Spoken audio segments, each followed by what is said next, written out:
it's not that you fit into all of those sometimes. Where are you most dominant? Right. Okay, so that's the first reminder from yesterday. The second reminder is that these are meant to be fluid. Right? It's not about a graduating system. Like, we're not telling you that everybody needs to be in the explicit model, and then we're going to move you to the in-spirit, and then we're going to move you to the mentor, and then we're going to move you to ambassador. You are where you are. Today's show is all about what mindset tool will best help you regulate yourself in order to the eventuality is that we'd like everybody to be at the ambassador side.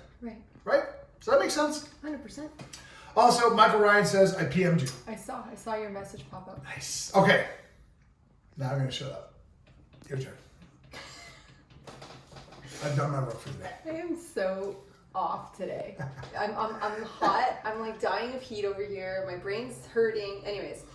Okay. So what we wanted to do was we essentially wanted to isolate for you for each one of those categories which one is the one that which one of our 4 pillars you'd want to step into first.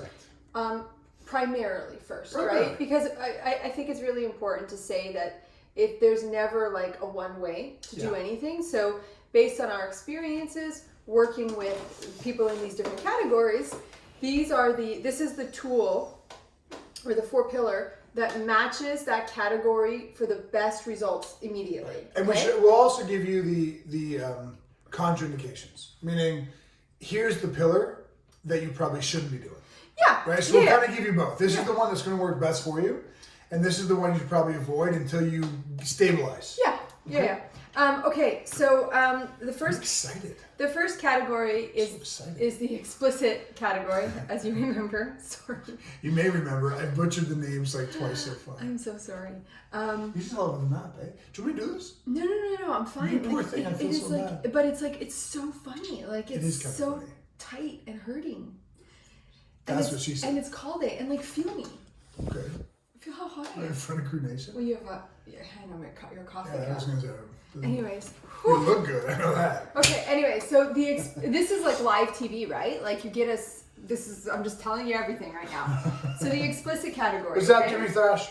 I want you to remember that the people who are in the explicit category, it is really a dark place. A lot of sadness, a lot of heaviness, a lot of probably depression present. That kind of emotion. Like you could just feel it's heavy and dark, right?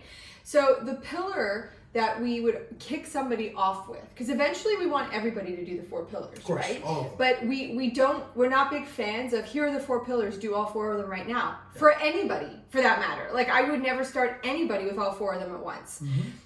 So for the explicit category, the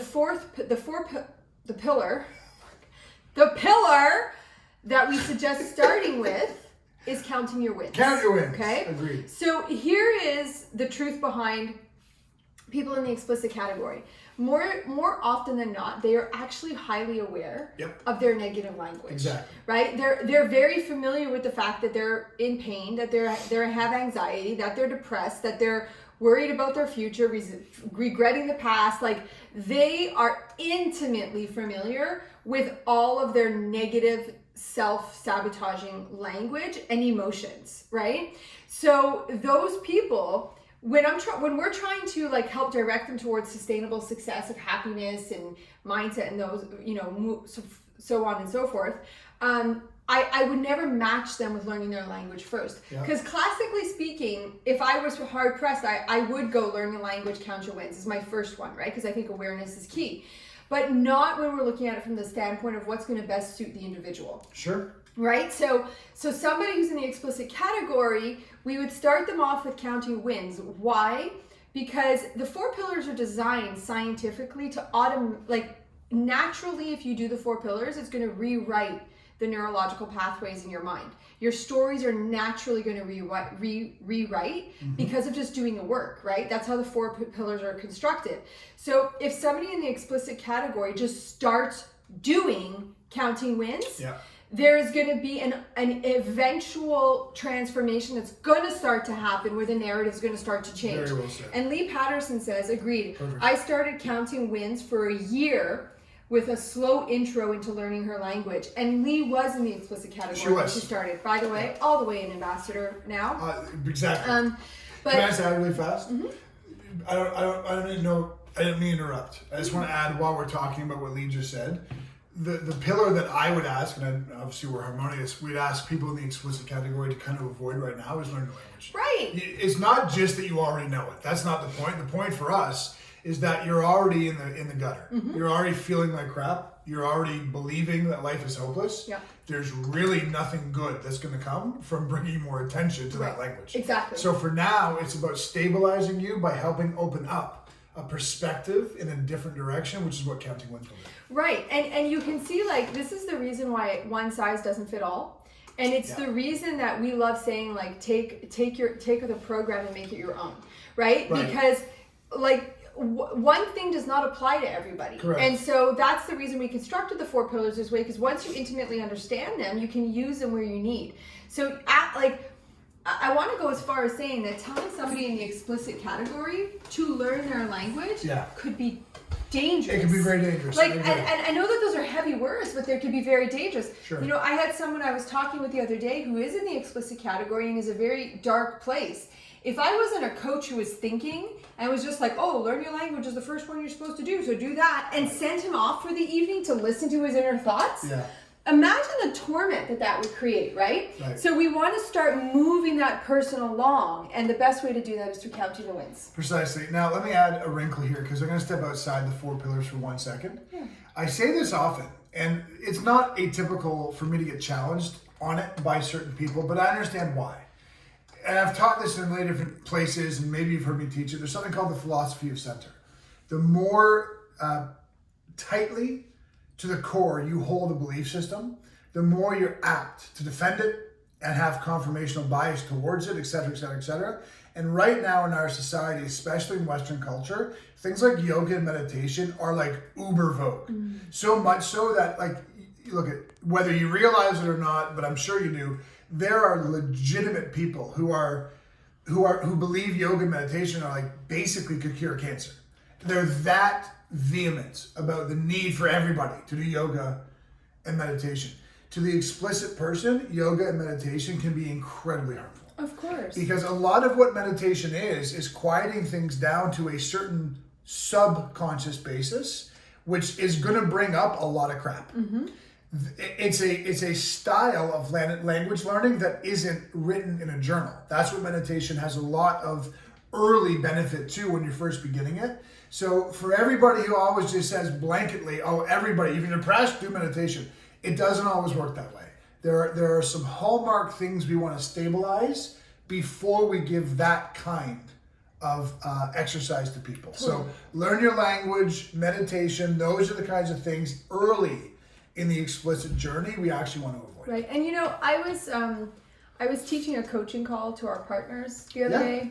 And I was making the point that as a coach, like if you're looking for the blueprint to help somebody move out of, you know, a stuck place, you're going to fail every time, because there is no blueprint. There is no blueprint that's going to work for everybody. We're all unique human beings, right? It has to be adapted for everybody, which is the reason inside of our system there's so many parts that's interchangeable that once you know it, you can fluidly adapt. Exactly. Well so that's the explicit model. So we told you what to do and likely what to avoid. Right. The next one is the in spirit. Before you do that, can I tell you something? Yeah. While you were teaching so eloquently, I decided to Google some scientific reference related to moon and human affect. Okay. New science has come out recently. It's definitive. It has an impact on us. Yeah, I'm not surprised. They've tracked studies for the last 20 years on people who have mental illness, increasing in depression signs, schizophrenia, people get more aggressive, etc. But the number one thing they absolutely say it has a massive impact on is sleep. I believe that. I just want to tell you that. Did you just take a horrible picture of me? Oh, yeah. You're covering the camera. Okay, whatever. In spirit category. The in spirit, remember, that's the one that's on the roller coaster of up and down, up and down, up and down. Yeah. Okay. The one tool or the one pillar that's for me the most critical for people who are in this category is learning your language. Okay? Because I love the way you teach this. One of the things that you need to, like the people in the in spirit category, one of the things that they have to increase is their level of awareness. Awareness of the patterns, awareness of the thought process that's taking them on the climb to the high or about to bottom you out, right? What language are you telling yourself? What are the thought patterns? What are the feelings? What are the behaviors that are coming up around your life that are creating these patterns that you can avoid the fall or avoid the climb, right? These are classic overthinkers, by the way. People in the in spirit category are classic. I was a massive in spirit category in the past. Classic overthinkers, and usually overthinkers have a harder time with learning language. Yep. That's another thing. But you know, I'll never forget one time I was talking to, I was messaging with somebody who was in the in spirit category, and you know, he was sent me this like literally it was like 8 paragraphs long about this like overthinking process, like, and this and this and this and this and this and this, and as a coach, you can predict the pattern, right? You could see the language of what's coming, right? Sure. And I remember pointing out to this person, I was like, overthinking much? And he was like, oh man, you're right. Because he doesn't know that, right? But inevitably, he was a classic one who'd be at the bottom, who would overthink, but then throw himself up here and it be okay for a little bit and crash out. Nice. So the key is if you learn your language, you could start to identify the triggers of the common speak or feelings or thoughts or behaviors that are tripping up that pattern so you can interrupt it before you fall into that state. Let me give you a practical example of that. Before I go on though, can I get a sea of cares? We also haven't asked for a share yet. Share train go. Choo-choo. Wait, what? You can't do the share train? Oh yes. You're teaching great. You can't just go choo-choo? Shoot, it involves moving my arms. Don't move anything. Share train go. Choo-choo. See? Everybody sharing. This is important stuff.